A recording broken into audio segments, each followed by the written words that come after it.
youpi, dansons la carioca. Tant pis s'il faut dire à tout le monde au revoir. On est à Cannes. Mais non. Face à la Incroyable. mer, Vraiment à Cannes. C'est sous beau. le soleil. Avec les mouettes derrière nous. c'est Et beau. Thierry Frémaux derrière nous aussi. Ah ouais, salut Thierry. Titi. Salut Thierry. Cannes, jour 1. Celui qu'on retient. Oh, wow. Énorme. Tout l'épisode, ça va être ça. hein. Excellent. Ah bah là, on est en pleine forme. Hein. Aujourd'hui, on a un gros épisode puisqu'on va revenir donc sur la sélection officielle, donc des films à Cannes, mais aussi dans les compétitions parallèles. Pas tous les films parce qu'il y en a évidemment beaucoup. On va revenir évidemment sur la cérémonie d'ouverture et le film qui a fait l'ouverture, à savoir La Vénus électrique. Mais avant ça, comment ça va, cher chroniqueur? Ah bah là, ça va super. Faudrait être difficile même pour pas aller bien, je pense. Pas trop fatigué? Un peu. Il manque quelques heures de sommeil, mais en Mais vrai, ça, c'est ça pas très s'arrangera. grave. C'est le Cannes Spirit. Exactement. On se prépare pour le L'esprit pire. Et bah, si on est prêt, on peut commencer par les films de la compétition. Une compétition qui s'annonce assez intéressante, des films de tous les horizons. Qu'est-ce qu'on peut dire déjà d'un point de vue général sur les films sélectionnés Qu'est-ce que vous en pensez avant qu'on revienne en détail? Bah là, c'est assez cool parce qu'on est. Alors, il y a bien sûr quelques réalisateurs qui sont très connus de Cannes et qui reviennent. Je pense à Koreeda, par exemple. Mais on a quand même d'autres réals, d'autres films qui sont un peu plus nouveaux. Et donc, ça, j'ai un peu hâte de voir ces nouveautés-là. Toi, Romain, qu'est-ce que t'attends justement des films en compétition à Cannes? Moi, j'attends de les voir, surtout. Mais non. Ouais, j'attends de trouver des séances pour les voir. C'est ce qui est le plus dur actuellement. Dans un passage. Et toi, hey, Moi, je pensais qu'il allait y arriver. Ça me stresse. Ça va. Ouais, une compétition. Compétition rude. Comme dit Romain, c'est pas facile d'avoir des places. Il y a Voilà. C'est la beaucoup de compétition gens. est mais plus ça, au c'est juste niveau vous de êtes la pas doués. Hein. billetterie. Pardon, mais Bah, moi, j'ai toutes les places que je veux. Après, moi, honnêtement, les films qui m'intéressent le plus, ce sont pas les films dans la sélection officielle, c'est plutôt dans les compétitions parallèles, genre Cannes Première ou Séance de minuit. Donc j'ai l'impression que je me fais mon festival de Cannes, mais pas le festival de Cannes classique. Ouais, ça, dirons-nous. c'est Je me vraiment fais, le festival de Cannes parallèle. C'est bien le. c'est bien ça. le mot. Ouais. Qu'à se demander pourquoi je suis là, Ouais. mais bon. Quand même. Et maintenant que c'est dit, on peut commencer par les films en compétition officielle. Est-ce que vous avez des attentes? Il y a beaucoup de films hein, quand même en compétition On a officielle. 22. Est-ce que vous avez noté quand même des films qui vous intéressaient là-dedans? Oui. Moi, j'ai le Sorogoyen, bien sûr, Évidemment. qui m'intéresse beaucoup. Donc, Elser Querido, qui, Sorogoyen avec son dernier film Asbestas, qui m'avait, que j'avais adoré. Donc, j'ai assez hâte de le voir. Après, j'essaye de pas trop me tenir au courant de tous les sujets des films, etc., de tous les résumés, parce que j'aime bien découvrir et je pense que c'est aussi à ça que c'est un festival. Après là, c'est Mais là, c'est vraiment sur le nom, quoi. ouais. Là, c'est sur le tournage d'un film du coup. On va suivre le Pourquoi tournage tu d'un me film. spoil? Non mais c'est pas grave. Et il y a Javier Bardem, donc. Ah là là. Ok. J'ai aussi Soudain de Hamaguchi. Ryusuke Hamaguchi, Ah ouais. parce que donc, moi j'avais beaucoup aimé Le Mal n'existe pas. mhm. Donc voilà, j'ai hâte. Et puis je suis avec Georges Nifira, donc Qui est dans 2 films en compétition cette année. tout à fait, Qu'elle qui est est aussi dans- dans l'histoire parallèle. Et Asghar Farhadi, bon. Je ne sais absolument pas quoi attendre de ce film, je vais pas vous mentir, j'ai un peu peur, à cause notamment du gros casting français. Énorme casting, ouais. Mais bon, c'est du Asghar Farhadi, donc ça va. Enfin, forcément, ça m'intéresse. Et après, on a quoi? Garance. Bon, alors, Garance, Jeannery, pareil. Je verrai toujours vos visages, du coup, Jeannery. Ouais. Ouais, J'ai ou beaucoup Pupille aimé. aussi, Ouais, Pupille, Ah ouais. évidemment. moi j'avais beaucoup aimé ces deux films. Donc, on est là-dessus pour l'instant. Bon, j'avais mis Notar de Zagintsev, mais on ne sera pas à Cannes quand. Mais après, ça Quand passe il à comme, arrivera. comme le Lucas Dont, on n'y sera plus. Ouais. Tout à fait, mais oui, j'ai hâte d'entendre parler dessus en tout cas. Et tu pourras aller le voir. Ça Oui. sortit. Nous, il y a plein de films évidemment qui nous intéressent et qu'on ne pourra pas Ouais. voir. Mais aussi, c'est ça l'intérêt, je pense aussi du Festival de Cannes, c'est aussi d'aller découvrir des films parce que après je dis ça, j'ai ma place pour James Gray, mais aller découvrir des petits films et par exemple James Gray, bon bref, mais Non, mais les compétitions parallèles surtout. Ouais, c'est c'est là ça. que tu fais Oui, j'en ai vraiment pas des mal, en vrai. découvertes. Ouais. il y a pas mal de Mais ça, ouais. on en parlera après. Genre on n'a pas spécialement besoin de Cannes pour voir le Ashgar Farhadi ou Non, mais c'est sympa oui, quand c'est même. toujours chouette. Toi, Romain, t'as des attentes ou pas sur cette sélection? Bah moi je suis un peu comme Jade, les attentes pareilles. Moi je dirais aussi que Gentle Monster est une attente. Je crois qu'on a tous la séance, non? Ouais. Ouais. De Marie Kreutzer. Non. Je crois pas, moi. Ah ouais, tu l'as pas? Ah bah non, je l'ai pas. N'importe Ah, quoi. bon, Mais t'es tout seul. Pour l'instant, je suis tout seul à aller voir ce film. Donc ouais. Mais sinon, ouais, c'est vraiment des découvertes surtout. Moi, j'ai pris pas mal de séances pour Cannes Première aussi. Le film de John Travolta m'intéressait pas mal aussi parce que c'est qu'une seule heure. On est d'accord que là, on faisait la compétition, juste. Ouais. Oui, non, mais moi je dis juste qu'après. Mais après, je laisse sur vous. Mais voilà, je dis les films aussi en compétition m'intéressent, mais aussi les Cannes Première et la quinzaine. En compétition, on a le retour de Léa Missius qui était venue un peu comme je crois que c'était la même année que Sorogoyen qui avait fait donc les 5 Diables qui n'étaient pas en compétition officielle et qui là donc se retrouvent en compétition officielle comme le Sorogoyen, donc grosse attente aussi à ce niveau-là. Et oui, alors il y a plein de films moi que je me suis noté. T'as L'Inconnu, je sais pas si on l'avait dit, de Arthur Harari. Ah oui, encore. bien sûr, Arthur Harari. On espère. Sur notre pourra voir. dernier jour, celui-là. Et t'as Fjord de Christian Mungiu avec Sébastien aura Stan pas. et Renate Reigns. Oui. Et aussi, il est le tout dernier jour. Oui, mais en séance de gala. Ouais. Mais laisse-moi espérer. Ouais, peut rêver, si tu on peut veux, tous rêver. mais J'ai le droit de rêver encore. C'est vrai que t'as le droit. T'as le droit de rêver. C'est le but du cinéma. C'est beau ce que tu dis. Et en vrai, il y a beaucoup de films. Oui, c'est nos plus grosses attentes. Après, on va pas non plus tous les faire. C'est vrai que Romain, du coup, avait commencé Oui, à parler un peu de films hors compétition. Donc, il y a La Vénus électrique dont on va vous parler. Il y a aussi donc La Bataille de Gaulle, L'Âge de fer d'Antonin Baudry. Ah ouais, ça. Grosse attente niveau Jade. Ouais, grave.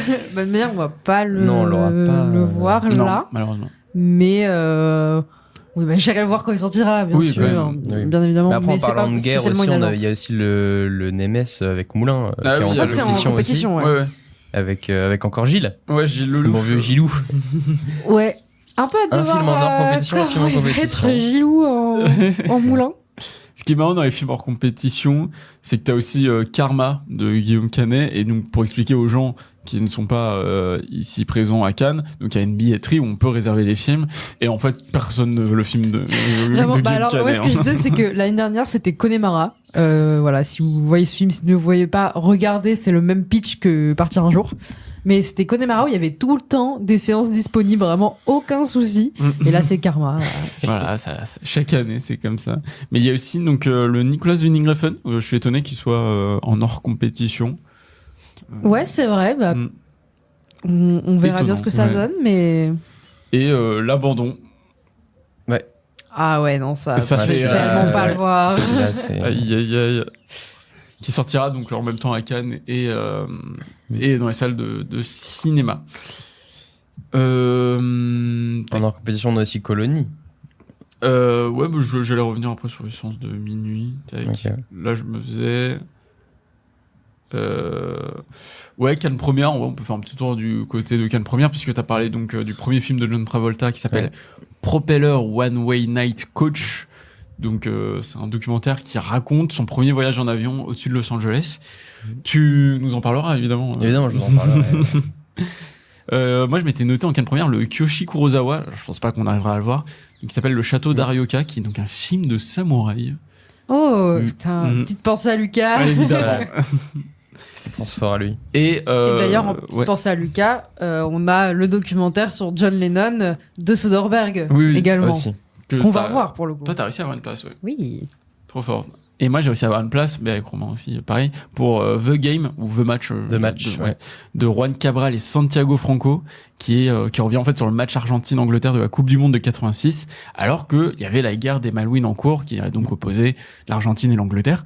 Pitch hyper intéressant, et on vous en parlera évidemment demain. Voilà. Et la séance de minuit, il y en a une. Les séances de minuit. Oui, c'est vrai que on n'a pas trop parlé. Là, c'est vrai qu'on lâche le nom des sélections comme ça. C'est vrai que ça peut paraître un peu flou pour les gens. La compétition officielle, donc c'est ceux qui vont concourir pour les prix. Séance spéciale, c'est De leur compète, en gros. ouais, c'est ça. Voilà, c'est des films en avant-première, en première exclusivité à Cannes, quoi. Cannes première, il me semble que c'était. Le premier film Non, ça Non. c'est un certain. le non, premier c'est passage Caméra à d'or. Cannes. Non, mais ça tous, hein. ouais, ça. En fait, il me semble, ça avait été créé après le Covid, parce qu'en fait, c'était un Ouais. peu bouchonné, donc ils avaient créé cette catégorie-là pour mettre un max de films. Au final, ça devient un peu la catégorie de Thierry Frémaux, quoi, globalement. Il met Il ses se fait films. plaisir. Voilà, c'est ça. Et il y a un certain regard sur lequel on n'est pas revenu encore. Ouais, et j'ai beaucoup d'attentes sur un certain regard. Mais oui, pour le coup, c'est les... Je n'ai pas fait mon boulot, je vais pas vous mentir. Sur les... C'est les films compétitions. qui, alors maintenant, alors sélectionne les cinéastes, la semaine de la critique, enfin voilà, il y en a encore plein. Mhm. Et nous, on va revenir sur donc les séances de minuit qui sont, c'est quoi les séances de minuit globalement? Alors, c'est des séances à minuit. Ah ouais, ça se tient. Hein. Voilà. Et Ouais. non, c'est souvent du film de genre. Mm. Justement, il y a en général une assez bonne ambiance. Enfin, c'est très sympa. Et toi, Romain, t'as quelques films en séance de minuit. Bah ouais, là, quelques heures auparavant, j'ai réussi à avoir la séance de minuit pour Jim Queen. Allez, top là. Check, on n'est pas ensemble. Ouais. Mais sinon, voilà, Allez. après, en séance de minuit, ce qui m'intéressait vraiment, c'était Sanguine, que Oui. j'ai pas pu avoir pour l'instant. De Marion Le Corollaire. Ouais, tout à Qui est un fait. film d'horreur dans l'univers, enfin dans un hôpital globalement. Et sinon, il y a aussi le séance de minuit de Colony, qui était très intéressant aussi, de Yeon Sang-ho. ouais, Voilà, qui avait fait un petit film. il a fait un tout petit film, qui est Train to Busan. Ouais, exactement, Dernière Proposition. Et donc là, c'est un huis clos dans un immeuble avec des zombies. Voilà. Intéressant. Ça, c'est tout Hâte- ce que t'adores. hein. Hâte de vous Voilà. en entendre parler, en tout cas, mais je ne Après, vais sinon, il y pas a aller encore voir. le Quentin Dupieux, qui lâche pas le festival de Cannes. Il est là presque tous les ans. Ouais. Il a 2 films. Ouais. Il y a Full Feel et le deuxième que je n'ai plus, évidemment. Ouais, non, Ouais, je n'ai l'ai pas plus. non plus. J'avoue que Quentin Dupieux, bon. C'est un peu la roulette russe, quoi. Exactement. Oui, voilà. Ouais, ces derniers, c'était vraiment pas foufou. C'est vrai que t'as cité Jim Queen. Pour moi, ça, c'est une des grosses attentes de cette année à Cannes. Ouais, pareil pour le coup. Qui est donc un film d'animation. Donc, de ce que j'ai compris, donc ça se passe dans une salle de sport pour les personnes homosexuelles. Sauf qu'il y a une maladie qui s'appelle l'hétérose qui les rend hétérosexuels et donc ils doivent aller chercher un traitement magique, je crois, ou un truc comme ça pour redevenir Ça, homosexuel. j'ai trop hâte. Ouais, évidemment. Et voilà. Le retour de Bertrand Mandico aussi. Oui, bah pareil, on va pas la voir C'est vrai qu'on va malheureusement, pas mais la voir. j'avais beaucoup d'attentes sur celui-là. Voilà. Ouais, mais Ouais, écoutez, c'est séance de minuit. C'est une sélection sympa. Donc, ce qu'on peut noter, c'est qu'il y a beaucoup de films européens quand même dans cette section, peu de films Oui. étrangers. Ça, c'est- Ah bah d'ailleurs, en un certain regard, on n'avait pas parlé, mais du coup, il y avait Congo Boy. Ouais. Donc, du coup, qui est congolais. D'où le titre. Donc voilà, mais ça fait. En fait, j'ai l'impression que les films qui ne sont pas européens sont plutôt vraiment dans des sections parallèles. Ouais, c'est vraiment dommage. Voilà. Et c'est marrant parce que du coup, il y a moins de films de gros studios américains. De plus en plus, en fait, hein, chaque année. Bah, c'est plus intéressant pour eux, ça Ouais, leur c'est coûte ça. cher et en fait, ça leur apporte pas tant d'entrées que ça. Il y a beaucoup de films qui ont fait des premières à Cannes ces dernières années et qui n'ont pas eu un franc succès. Donc, Bah, le dernier, c'était Top Gun Maverick, hein, je crois. Non, il y a eu Non. le dernier Mission Impossible qui a fait l'ouverture oui, de ok, Cannes d'accord. Ok, très bien. l'année dernière. Ok. Je me suis noté aussi le film sur Gisèle Halimi, peut-être futur scandale de cette croisette. futur scandale. Parce que donc le film sur Gisèle Halimi où Gisèle Halimi est interprétée par Gainsbourg, elle s'appelle Charlotte Gainsbourg. Oui. et Charlotte Gainsbourg qui est pro-israélienne alors que Gisèle Halimi défendait la cause palestinienne. Et Tiens, donc, j'en ai ça peur. fait un peu du bruit, globalement. Bah, peut-être le scandale de cette année. Et bah voilà pour les films en sélection. En tout cas, il y a plein de ces films-là dont on vous a cité que vous pourrez voir aussi dans vos salles de cinéma. Avant de parler de la Vénus électrique, on peut peut-être revenir sur la cérémonie d'ouverture parce que peut-être on a des choses à dire. Je crois qu'Eliott, il a des choses à dire. Ouais, bah, je pense qu'on peut tous les trois être d'accord pour dire que c'était très lisse. Après, est-ce que c'est très étonnant du Festival de Cannes ? Moi, je ne trouve pas. Non. Mais on a des références assez générales à la situation mondiale. Mais c'est, enfin voilà, sans aucune précision sur, par exemple, voilà, les guerres en cours, les génocides en cours, enfin voilà. Et même par rapport à la France, on aurait pu se dire qu'il y aurait eu au moins un petit tacle par rapport à, je sais pas moi, une certaine commission d'enquête ou plus généralement l'extrême droite qui essaye de supprimer le CNC. Oui, enfin qui menace la culture et le cinéma en général. Mais qu'est-ce que tu fais, Jérémy? Donc bon, voilà, c'est un peu prudent, on va dire.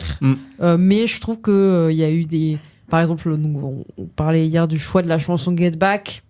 Voilà, déjà ça, c'est quand même un choix politique de faire cette chanson-là, interprétée par Théodora et Okelou. Okelou. Merci Romain d'avoir fait ton merci travail. beaucoup. Donc voilà, ça reste des choix, mais c'est vrai que dans le discours, on se dit bon, il craignait un peu.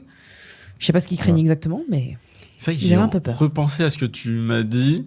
Et en fait, c'est vrai qu'au final, la cérémonie d'ouverture, ouais, ça sert un peu à rien. C'est pas ce dont on va se rappeler dans les festivals de Cannes. On va plutôt se rappeler la remise des prix, parce que c'est cette remise des prix-là qui va être beaucoup plus politique. Les discours des gagnants. Ouais.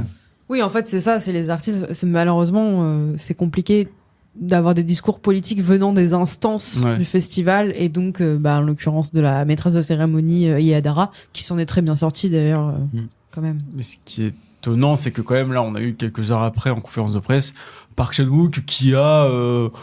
il a essayé de jongler sur tous les tableaux en disant il faut que les films soient politiques, mais en vrai, s'ils sont pas politiques, c'est pas grave, mais c'est important qu'ils soient politiques. Oui, mais après, C'est un t'avais peu aussi, comment il s'appelle, j'ai oublié son prénom, le réalisateur écossais, là, qui justement, en conférence de presse, lui aussi parlait justement de l'affiche du film et donc des acteurs qui étaient blacklistés à Hollywood à cause de leur position politique envers Gaza. Et justement, il parlait donc de Suzanne Sarandon qui était blacklistée, de Mark Ruffalo qui est blacklisté aussi, et donc de tous ces acteurs qui sont pour une cause noble et qui se font blacklister des gros studios hollywoodiens et qui galèrent aujourd'hui. En tout cas, ouais. C'était une cérémonie classique, quoi. Oui, rien voilà. de fou, vraiment, C'est ça, rien de spécial à dire, malheureusement. Moi, j'ai juste apprécié le passage de Peter Jackson qui était en rouge. Oh la vache, c'était long, c'était long. Il s'est préparé dans le miroir et il a tout oublié. Il s'est sur pas la préparé, scène. en fait. Par contre, très beau discours de Elijah Wood. À Oui, l'inverse. Ah oui. Mais Très touchant. Voilà, Peter Jackson, globalement, c'est vrai que c'était un peu marrant parce que donc il a reçu une palme d'honneur et même lui il comprenait pas pourquoi il la recevait et du coup il faisait des blagues là-dessus, il disait j'aurais bien aimé la voir pour quand j'avais fait Bad Taste à l'époque, truc comme ça. Mais c'est vrai que on se rend pas compte de l'impact qu'a été le cinéma de Peter Jackson dans le cinéma mondial. Je sais pas s'il s'en rend compte en fait, et donc c'est ça qui est marrant. Pour lui, Non, il je fait. pense pas. Non. Et c'est vrai que pendant longtemps, le Cannes a boycotté n'importe quoi. Cannes a boudé un peu ces films-là, c'est des gros studios ou des films un peu geeks comme ça. Et donc c'est un message quand même sympa qui est envoyé à l'industrie et à cet immense réalisateur que je vais aller voir tout à l'heure d'ailleurs, Peter. Et oui, moi, j'ai tu eu nous une raconteras ça. je vais faire salut Peter, ça va. Et j'inviterai dans ce podcast. Ouais, on a un micro pour lui. Hein. On a un micro pour lui. Et voilà, c'est tout pour la sélection et pour la cérémonie d'ouverture. Mais ce qui nous intéresse, c'est le cinéma, c'est les films. Et on a eu un film qui a été diffusé hier. Le film d'ouverture, il s'agit de La Vénus électrique. Tu me juges pas? Mais non, jamais. Depuis quelque temps, j'ouvre une médium. Comment s'appelait l'être cher? Irène. J'entends quelqu'un murmurer un prénom. Quel prénom? Antoine? Hein? La Vénus électrique, nouveau film de Pierre Salvadori, à qui on doit notamment En Liberté. Et c'est un sacré retour là qu'il nous fait.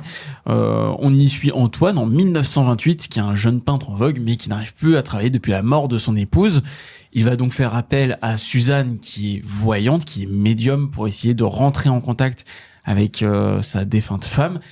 Et pensant que Suzanne allait pouvoir manipuler et utiliser Antoine à son avantage pour se faire de l'argent, elle va se rendre compte qu'elle va tomber un peu amoureux de lui.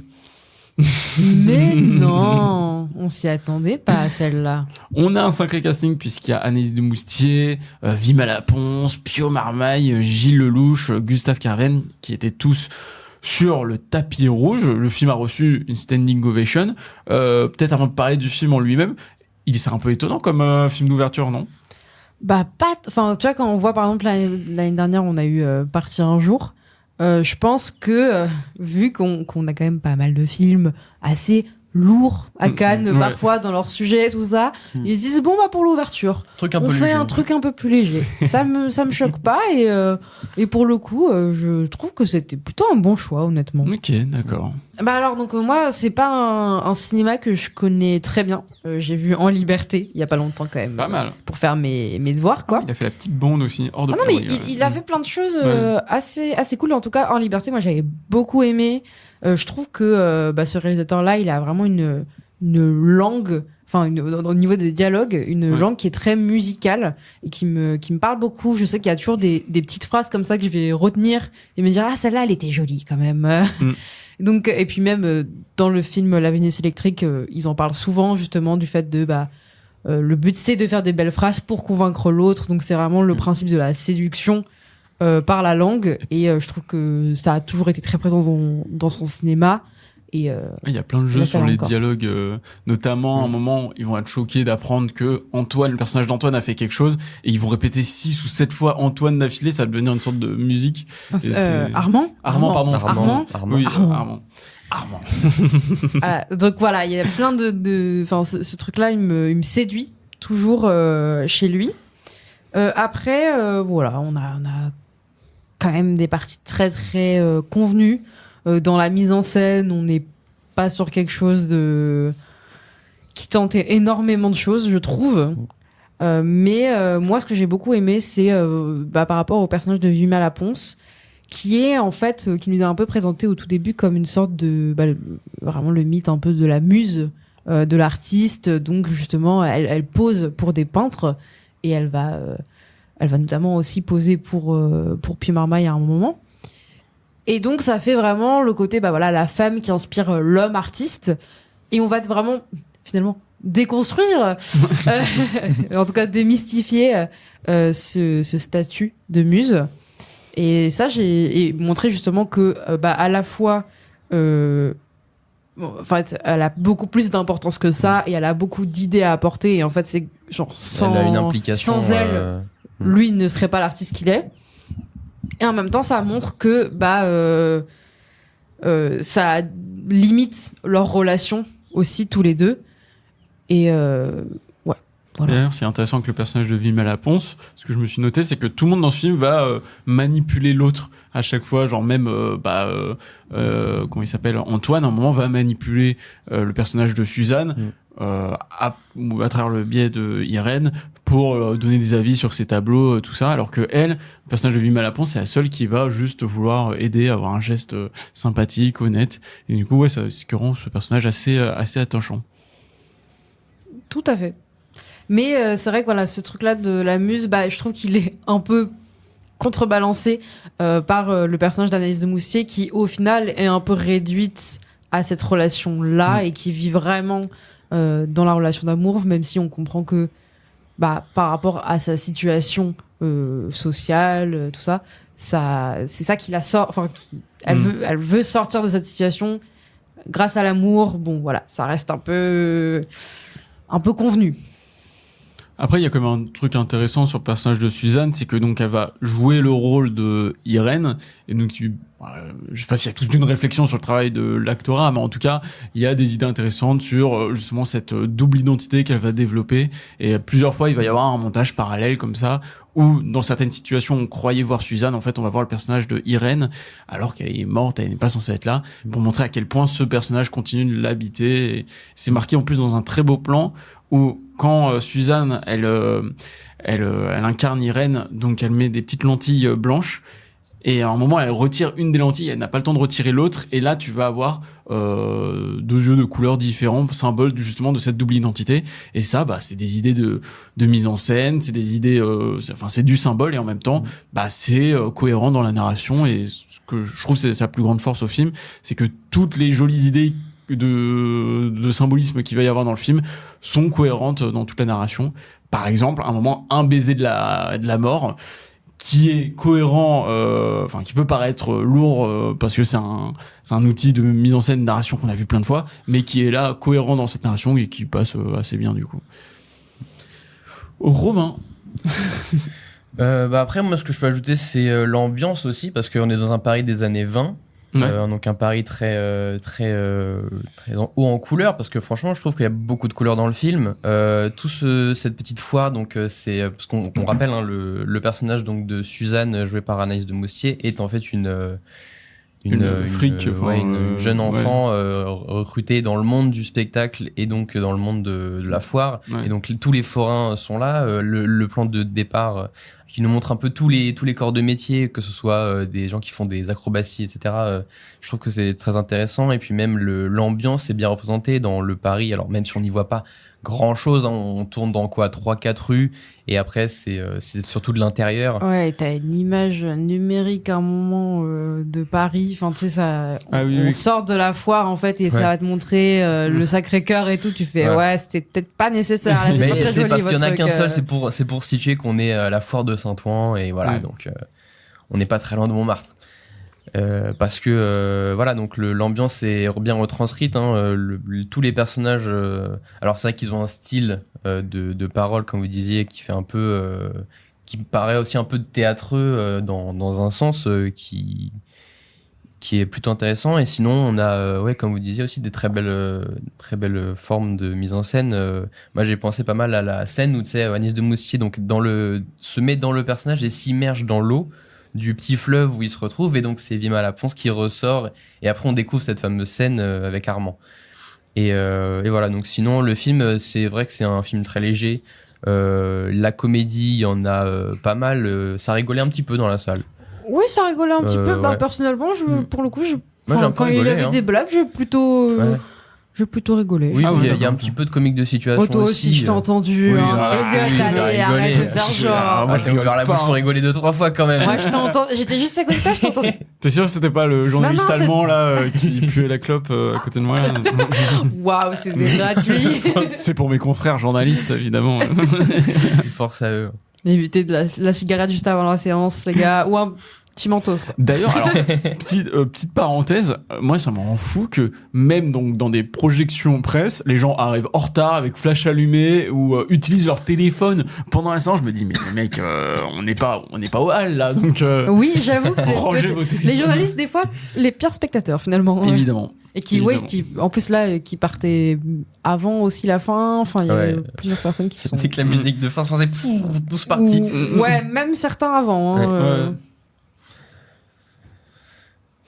première découverte d'une séance presse à Cannes. Oui, tout à fait, dans la salle Debussy, très belle salle. Petit écran. Moi, j'ai un peu plus de réserve sur la Vénus électrique, même si du coup, je note mieux le film que Romain qui lui met 2,5. Moi, j'ai mis 3. Ah ouais, d'accord. On a mis la même note tous les trois. Ok, ouais. Moi aussi, je pars sur un 3. Voilà. Parce qu'il y a des idées chouettes. Je trouve qu'il tire quand même vachement en longueur. Le film dure 2 heures.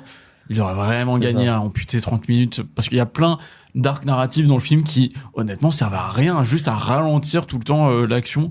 Par exemple, le personnage de Carverne, qui s'appelle Titus. Oui. Wow, qu'est-ce qui sert à rien, et ça me saoule à chaque fois que j'ai l'impression qu'il ralentit comme ça tout le temps la narration. Il y a plein de choses comme ça. Même t'as une relation entre Armand, et c'est bien Armand, et un autre personnage. bon bah même là je me dis, enfin je comprends l'idée pour amener un plot twist, mais c'est trop étiré en longueur et on a compris en fait dès le début. Et souvent c'est ça en fait, je trouve, c'est que il va surappuyer tout le temps ses idées et je trouve des idées qui sont sympas, qui sont belles au premier coup d'œil. Bon bah quand je la vois 3 fois, 4 fois, 5 fois, au bout d'un moment je commence à en avoir marre. Hein, honnêtement, je me dis bah oui j'ai compris. Oui, c'est Oui, comme et à les l'inverse- répétitions des séances de fameuses je- transmutations. Même le Moi, je montage. trouvais ah oui. plutôt- enfin, j'aimais plutôt bien. Je suis d'accord qu'elle s'étirait un peu en longueur des fois, mais cette répétition-là m'intéressait. Après, il y avait aussi par exemple, enfin, tu disais donc il y a des choses qui auraient pu être coupées. Moi, je trouve qu'il y a des choses aussi qui auraient pu être un peu plus poussées. Par exemple, à un moment donné, on va dire que le personnage donc de Pierre Marmaille va avoir une certaine fascination, en tout cas pour celui d'Anaïs de Moussier, donc Suzanne. Et je trouve que cette fascination-là, Voilà. elle est pas justifiée dans le sens où, en fait, il parle très peu à Suzanne comme on l'entend, genre il parle à Suzanne en tant qu'Irène, mais très rarement avec elle, vraiment. Enfin, il voit très rarement sa personnalité réelle, et du coup, ça fait juste que t'y crois pas trop parce qu'ils se connaissent pas en fait. Enfin, encore elle, de son côté, tu comprends un peu plus parce que justement, elle apprend beaucoup plus de choses sur lui.